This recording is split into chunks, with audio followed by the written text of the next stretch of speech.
Salut tout le monde et bienvenue pour cette nouvelle vidéo acquisition. Oui, vous l'entendez, j'ai une petite extinction de voix, ce qui explique l'écharpe. Comme d'habitude, cette vidéo acquisition sera découpée en plusieurs parties, en deux cette fois-ci, parce que vous le savez, j'adore papoter avec vous et du coup, je vais éviter de faire des vidéos trop longues. Alors c'est parti, cette première vidéo acquisition, donc la première partie, on aura d'abord du Blu-ray, ensuite on aura du jeu vidéo et enfin du livre. Alors c'est parti, on attaque sans plus tarder donc avec la première partie, les Blu-ray. Alors on va commencer par le film L'Outsider. Alors L'Outsider, je l'ai trouvé à 2,99 à Noz et ça revient sur l'affaire Jérôme Kerviel. Donc c'était ce mec qui avait détourné tout l'argent de la Société Générale, me semble-t-il. Et il est vrai que j'adore de base tous les thrillers un petit peu politiques, tirés de faits réels. Et là, vraiment, ça réunit tout ça. Donc, même si je ne l'ai pas vu, forcément, je me dis c'est tout ce que j'aime. Donc, à 3 €, franchement, je pense que je peux être surpris dans le bon sens du terme. Donc voilà, L'Outsider, je ne l'ai pas vu, mais vraiment, ça me tente beaucoup. Surtout que cette affaire Jérôme Kerviel, c'était quand même quelque chose qui avait passionné les foules, je me rappelle, à l'époque, tout le monde en parlait, c'était assez incroyable, pas forcément dans le bon sens du terme, mais assez incroyable en elle-même, cette affaire.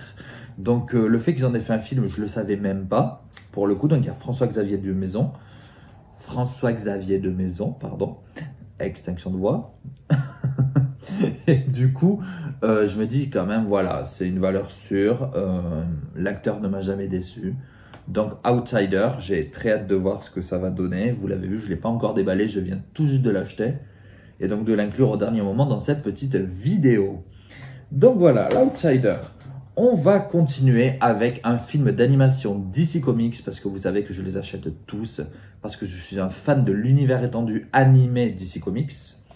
Et donc là, on va être sur Batman The Long Halloween, partie 2.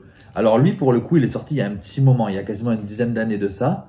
Parce que oui, l'univers étendu animé d'ici, ça fait vraiment plus de 10 ans que ça a commencé. Mais le truc, c'est que c'est la deuxième partie. Je n'ai pas encore la première parce que je les veux absolument en steelbook. Je les avais dans mon ancienne collection steelbook. Malheureusement, j'ai été cambriolé pour ceux qui suivent ma chaîne. Vous le saviez déjà. Et du coup, je me le suis retrouvé. Donc la partie 2, pas très chère. Du coup, je l'ai pris direct en steelbook et je l'ai protégé. Et donc la partie 1, c'est pas comme si je le connaissais pas, le film je le connais, donc j'attendrai patiemment de le trouver en steelbook pas très cher, sur Vinted, ou trucs comme ça. Tôt ou tard, je me dirais, je finirais bien par le trouver. Donc voilà, c'est pas une priorité de les racheter, mais je les trouvais pas chers, donc je l'ai pris. Et vraiment, The Long Halloween, pour moi, c'est une des meilleures histoires de Batman. Elle a en partie inspiré le dernier film avec Robert Pattinson, faut le savoir, vraiment librement inspiré, Mais pour le coup, c'est une des rares histoires qui va plus ou moins réunir tous les méchants de Batman dans une même histoire. Donc c'est en ça aussi que c'est super intéressant. Donc voilà, The Long Halloween, c'est en 2 films d'1h30 environ, 2 films d'animation, qui vraiment font le taf, comme la majorité des dessins animés, des films animés DC Comics, depuis que cette branche-là a été créée. On va enchaîner avec Starship Troopers 2, Héros de la Fédération. Ça fait partie de ces films, j'avais dit, je me le prendrai un jour, parce que de toute façon, on le trouve hyper facilement, ce film en DVD. Dans n'importe quel cache, on le trouve toujours à 1 ou 2 €. Et à force de dire je le prendrai, mais je le prenais jamais. Et du coup, j'ai enfin fini par le prendre pour avoir la collection complète. Alors, j'ai vu qu'a priori, il m'en manquait encore un.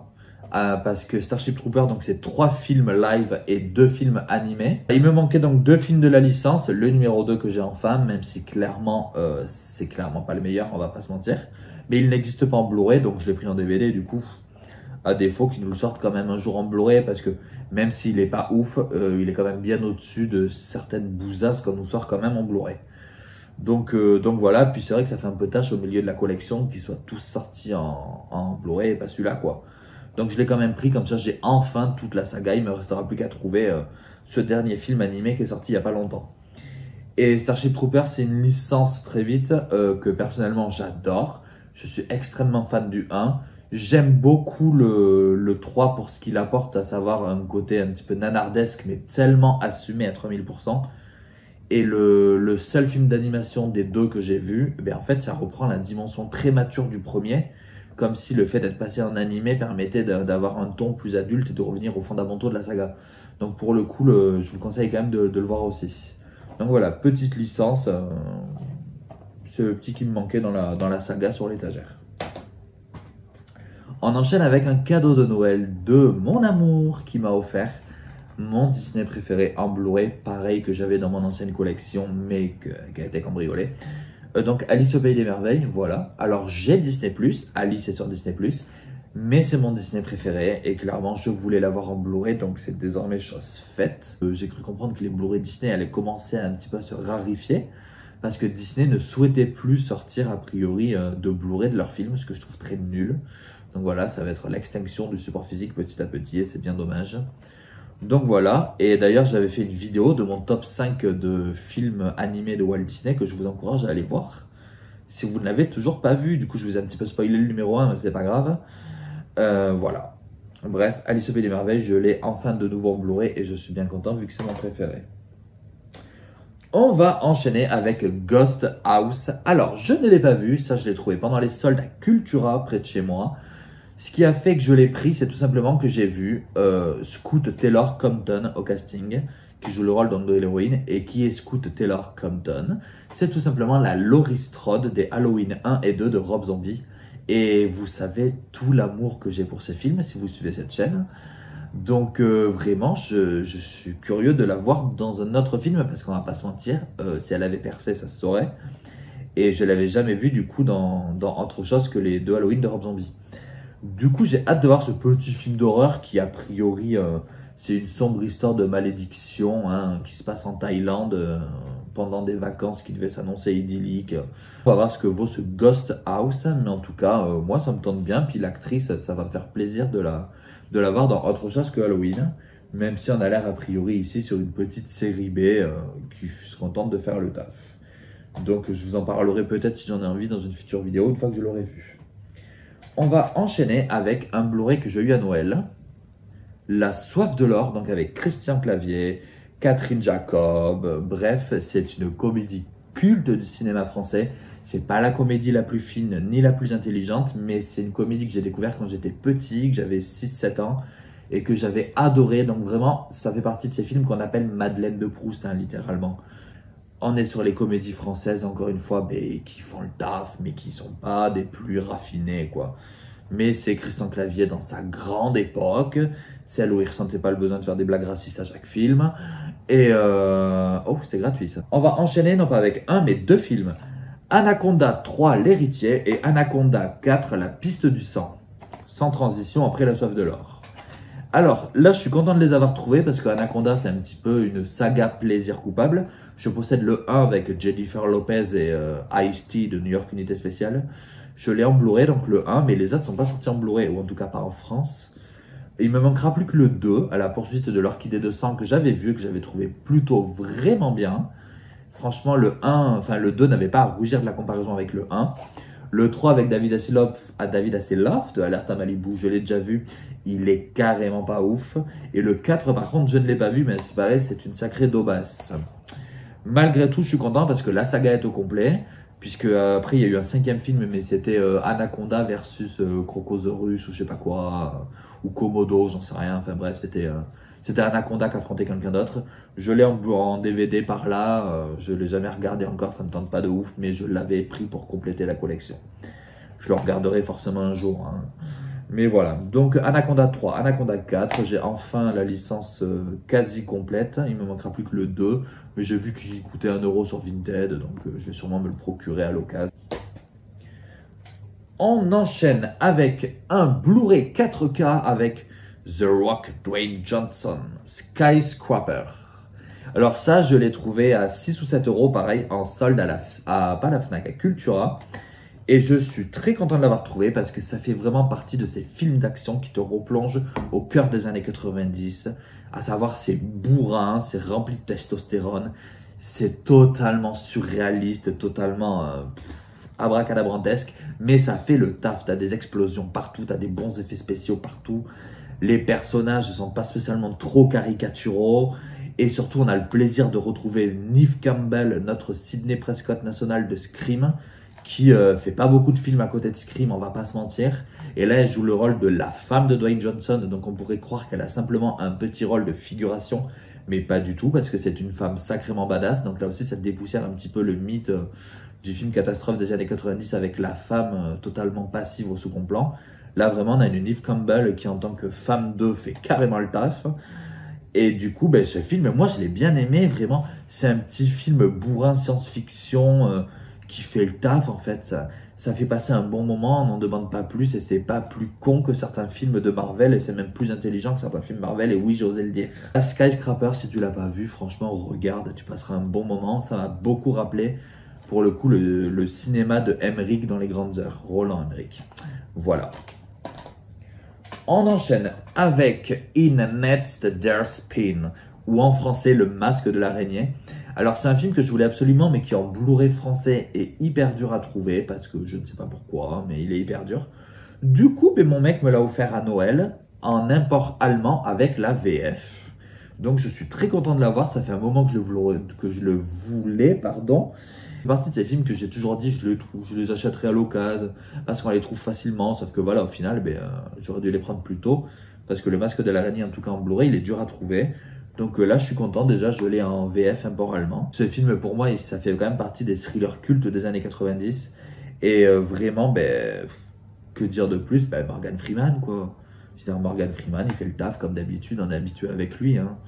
Donc voilà, c'était vraiment dans les grandes heures des thrillers policiers de ces années-là, où on en avait un petit peu à la pelle et où fallait trier parce qu'il y avait à boire et à manger, alors que lui était vraiment dans le haut du panier. Voilà, Le Masque de l'araignée, c'est un film culte et je suis bien content de l'avoir enfin en Blu-ray. On va enchaîner, donc là, vous connaissez ma passion maintenant que vous suivez cette chaîne pour les nanars cultes. Ou plutôt les nanars débiles, n'importe quoi culte, moi ça va pas ou quoi. Pour les nanars débiles, alors là j'en ai trouvé 3 pour le prix d'un, n'est-ce pas? Parce que alors en plus je te le donne à 1,99 €, moins 50%, entre on va dire 1 € pour avoir 3 nanars en Blu-ray. Donc on a Jack Brooks, Tueur de monstres. Je ne l'ai pas vu, mais à s'y paraît, il n'est pas si nanardesque que ça, ce film. On a Grizzly Park, hein, donc bien sûr, c'est des détenus qui vont avoir un accident, qui vont se retrouver prisonniers d'une forêt avec un grizzly aux proportions surdimensionnées, qui va s'en prendre à eux, voilà. Et on a Mega Piranha 3D, donc c'est un piranha de la taille du Titanic, bien sûr, qui va s'en prendre à des gens, a priori, sur l'océan. Je ne les ai pas encore vus, donc j'espère que ce n'est pas des navets, et qu'on est vraiment sur du nanar. Mais a priori, ouais, ça s'annonce vraiment bien comme tel. Excusez-moi, j'adore. En bas, il y a quand même marqué Trio Succès. Succès, calme-toi. Calmez-vous, les gars, là. Trio nanardesque à la rigueur, mais trio succès, peut-être pas s'enflammer. Je suis bien content d'avoir trouvé ce petit truc, même si encore une fois ça me fait mal au cœur de voir que des films bidons comme ça, on les sort en Blu-ray, qu'il y a quand même des licences qui n'ont même pas eu certains de leurs films en Blu-ray, comme la licence Hellraiser. Et oui, je vous parlerai de la licence Hellraiser dont on n'a pas sorti tous les volets encore en Blu-ray à chacune de mes vidéos acquisitions. Des fois que quelqu'un passe par là et décide de les sortir en Blu-ray, je veux avoir Hellraiser 5, 6, 7 et 8 en Blu-ray. On enchaîne avec l'avant-dernier Blu-ray. C'est un Blu-ray, pas Steelbook, c'est métallique. Je ne sais plus comment on appelait ça à l'époque, un Metal Pack, je crois. Alors, un spectacle, anthonycavana.com. J'adore littéralement Anthony Cavana. C'est un de mes humoristes préférés. J'avais été le voir en spectacle. Je m'étais régalé. C'est vrai que depuis quelques années, il a vraiment axé son registre sur de la comédie très borderline. Et moi, perso, j'aime bien. Je pense que c'est nécessaire dans le monde actuel. Et donc là, c'est son deuxième spectacle. anthonycavana.com, donc. Et franchement, c'est un de mes préférés de ces spectacles pour moi. Je trouve que c'est hyper pertinent. Franchement, toutes les vannes, pour moi, tombent dans le mille. C'était à l'époque où il faisait pas encore trop de borderline au niveau de l'humour. Et vraiment, je suis content de l'avoir trouvé en Blu-ray parce que je savais même pas en fait qu'il existait en Blu-ray. J'avais déjà le DVD. Mais là, du coup, Blu-ray, donc à 6,99 quand même, c'est cher, on va pas se mentir. Mais avec 50%, donc au final 3,50 €, je l'ai pris. Voilà, donc je sais pas si vous êtes fan d'Anthony Cavana, n'hésitez pas à me le dire dans les commentaires.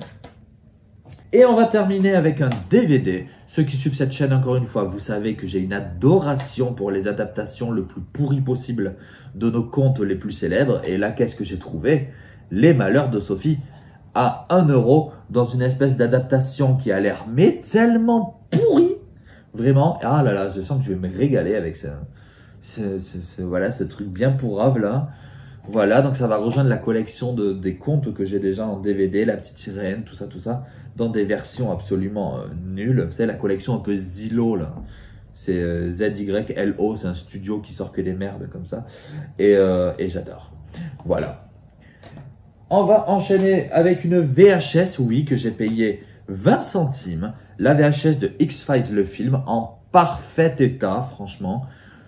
Quand j'ai vu ça, je me dis, vas-y, t'es quoi, pour 20 centimes, prends-le. Vous savez que j'ai une surkiffance sur cette série. Et du coup, ben, j'ai pris la VHS qui va trôner fièrement sur mon étagère dédiée à X-Files. Donc voilà, à côté de mon gros coffret collector intégral Blu-ray. Donc voilà, je vais poser la cassette fièrement. Et puis voilà, X-Files, le film en cassette, voilà. Je la regarderai jamais vu que j'ai plus de magnétoscope. Mais c'est vraiment pour le fun que je l'ai acheté. Hein, parce que je me dis que ça va faire joli sur l'étagère dédiée à la série. Allez, c'est parti, deuxième partie de cette vidéo. On va passer aux jeux vidéo. On va commencer, j'aurai 3 jeux de Switch, je précise. On va commencer avec Sonic Frontier que j'ai eu à Noël. Et il commence à péter le matos. Sonic Frontier, donc, je l'ai eu à Noël, hein, comme je viens de dire. Et malheureusement, ça me fait tellement mal au cœur de le dire, mais je n'ai pas du tout aimé ce jeu. Je n'ai pas du tout accroché. Alors, l'aspect monde ouvert, l'aspect graphique, l'aspect caméra, qui toujours, on le sait, est assez problématique dans les Sonic. Mais là, pour le coup, il n'y a rien à dire au niveau de la caméra, à mon sens. Au niveau des graphismes, pareil. Au niveau du côté monde ouvert, c'est pareil. Mais une fois que tu enlèves ça, c'est vide. Je trouve que le jeu est vide. Les niveaux sont hyper redondants. Vraiment, mais littéralement, ce jeu, il est vide. Alors qu'il y avait un potentiel, mais tellement de dingue. Après, je me dis, c'est le premier Sonic en monde ouvert. C'est le premier, les gars. Donc, on va leur laisser le temps de prendre leur marque. Mais le prochain Sonic en monde ouvert, les gars, vous plantez pas. Je veux pas un truc aussi vide, aussi creux. Parce que c'est vraiment dommage. Je pense qu'à un moment donné, j'y rejouerai pour essayer de le finir. Mais j'ai lâché au bout de 7-8 heures de jeu parce que c'est toujours pareil. Mais vraiment, c'est d'un redondant, c'est chiant en fait ce jeu. Et ça fait tellement mal au cœur de le dire parce que Dieu sait que je l'attendais celui-ci, mais non, ça l'a pas fait. On enchaîne avec un deuxième jeu de Switch que j'ai aussi eu à Noël. Schtroumpf Kart, et oui, un espèce de Mario Kart bis, mais version Schtroumpf. Alors là, on va se détendre. Hein. Il y a 3 coupes, donc en gros, il y a 12 courses. Il y a 12 courses et une dizaine de personnages. Chaque personnage a son propre objet, donc ses propres caractéristiques. C'est vraiment un jeu de cartes qui est assez enfantin, qui est super fun quand on a envie de faire des courses de cartes sans se prendre la tête, juste pour le fun, juste pour rigoler. Ça fait énormément le taf pour ça. Et c'est pour ça que ce jeu, par contre, je l'aime plutôt bien. Je l'aime plutôt bien parce qu'on est vraiment sur le jeu de cartes qui veut se la jouer ultra détente. Moi, Mario Kart, pardon, quand j'y joue, c'est vraiment parce que je suis en famille, entre amis, tout ça. Crash Bandicoot Nitro Fueled, là. Enfin, je l'ai, mais c'est vraiment pour moi le jeu de cartes qui est réservé aux vrais amateurs de gameplay difficile. Et celui-là, je trouve que c'est vraiment l'entre-deux à ceux qui veulent juste faire des petites courses de cartes pépouses, sans se prendre la tête. Et voilà, ça fait le taf pour ça. Donc je trouve carte vraiment, je vous le conseille. Mais par contre, ne payez pas 50 € parce que j'ai vu des magasins comme la Fnac, qui après va se plaindre que les gens aillent sur Internet. Mais j'ai vu la Fnac le vendre à 49,99 €. À un moment donné, les gars, pour 12 circuits, on va se détendre. Hein. Ça vaut pas 50 €. Et enfin, Sonic Colors Ultimate, parce que oui, après la déception Sonic Frontier, du coup j'avais une envie furieuse de jouer à Sonic. Du coup je me suis pris Sonic Colors que j'avais déjà pris sur Xbox One et que j'ai repris du coup dans cette nouvelle version Ultimate sur Switch. Ah, et quel régal de rejouer à un vrai bon Sonic valeur sûre. Sonic Colors, pour ceux qui ne le connaissent pas, c'est tout simplement Sonic qui va découvrir plein de petits aliens qui vont lui donner différents pouvoirs en fonction de la progression dans le jeu. Et vraiment, on est sur un Sonic à l'ancienne avec les maps. Il y a les niveaux qui sont tantôt en 2D, tantôt en 3D. Donc là aussi, la caméra, elle suit vraiment. Les graphismes sont impeccables. Pour moi, Sonic Colors, voilà, c'est ça le vrai jeu Sonic auquel il faut jouer actuellement. Je ne parlerai pas de Sonic Mania parce qu'il est sorti bien avant quand même. Et Sonic Mania, pour moi, c'est même pas qu'il est bien, c'est que c'est une Rolls Royce. On va terminer cette vidéo avec la troisième et dernière partie. Ça va être les livres. 2 livres, ça va aller vite, que j'ai eu à Noël. Pour ceux qui le savent, je suis fan de Mylène Farmer et j'ai eu ce bel ouvrage, La véritable histoire des chansons de Mylène Farmer. Un ouvrage que j'ai dévoré, vraiment, c'est super bien écrit, c'est très bien tourné, il y a de belles photographies. C'était avant de découvrir que l'auteur n'est autre que Fabien Lecoeuvre, ce charmant monsieur qui a dit que Oshi n'était pas, la chanteuse Oshi, n'était pas spécialement une belle fille et que les gens n'avaient pas spécialement envie d'avoir de posters d'elle dans leur chambre parce qu'elle n'était pas très belle. Sérieusement, monsieur, comment peut-on dire ce genre de choses à notre époque? Mais sérieusement, enfin, je veux dire, je comprends que Oshi a été profondément blessé par ses propos et je ne savais pas que c'est lui qui avait écrit ce bouquin. Moi, voilà, donc je pouvais pas deviner. Le bouquin, je l'ai bien aimé, ça me fait mal de le dire. Donc voilà, même s'il y a un gros défaut, c'est qu'a priori, ça revient sur tous les singles de Mylène Farmer, mais il y en a certains qui n'y sont pas. Et c'est-à-dire, il y a des singles qui se sont quasiment pas vendus, que quasiment seuls les fans connaissent et qui y sont. Et pourtant, tu as des singles qui se sont beaucoup mieux vendus et qui, a priori, n'y sont pas. Donc, je sais pas trop comment il a choisi ces singles ou les chansons qu'il a traitées dans le livre. Je sais pas trop quel a été son critère de sélection. Je sais pas, c'est très étrange. Donc voilà, un livre, on va pas se mentir, plutôt bien écrit, plutôt très bien fourni, avec de bonnes informations. Mais c'est Fabien Lecoeuvre qui l'a écrit, quoi. Ah, donc ça me fait mal. Je ne le savais pas, quoi. Et quand je l'ai découvert, ça m'a un peu chagriné. On va enfin terminer avec Pokémon, l'encyclopédie. Alors ça, c'est une encyclopédie qui va pas revenir en fin de compte sur les jeux vidéo, mais sur la série animée. Ça va revenir sur toutes les saisons de la série animée jusqu'à la 25e actuellement en cours. Et on va donc nous montrer les grands arcs narratifs des différentes saisons de Pokémon, les Pokémon de Sacha, ses combats dans les arènes, les Pokémon de la Team Rocket, tous les personnages qui ont accompagné Sacha au fil de son aventure. Donc vraiment, c'est littéralement la bible ultime de Pokémon, l'animé. Je vous le conseille fortement, c'est un livre qui coûte une quinzaine d'euros, ce qui est très correct, hein, quand on voit le pavasse en question. Et vraiment, il est passionnant. Alors, après, voilà, c'est réservé aux fans de l'animé, hein, forcément. Mais moi qui le suis, ben là, je me régale. Hein, lui aussi, c'est vraiment un bel ouvrage. Voilà, cette première partie acquisition est terminée. Ma foi, j'ai l'impression qu'elle va durer assez longtemps, hein, déjà. Bon, très vite, on se retrouve pour la partie 2, les enfants. J'espère qu'elle vous plaira. En tout cas, j'espère que la partie 1 déjà vous a plu. N'hésitez pas à liker si c'est le cas. N'hésitez pas à commenter, surtout les enfants, si vous avez aimé, si vous avez des choses à dire, faites-le. Enfin, n'hésitez pas à vous abonner si c'est toujours pas fait. Et enfin, n'hésitez pas à critiquer, parce que critiquer c'est bien, mais en version originale c'est toujours mieux. Allez, salut!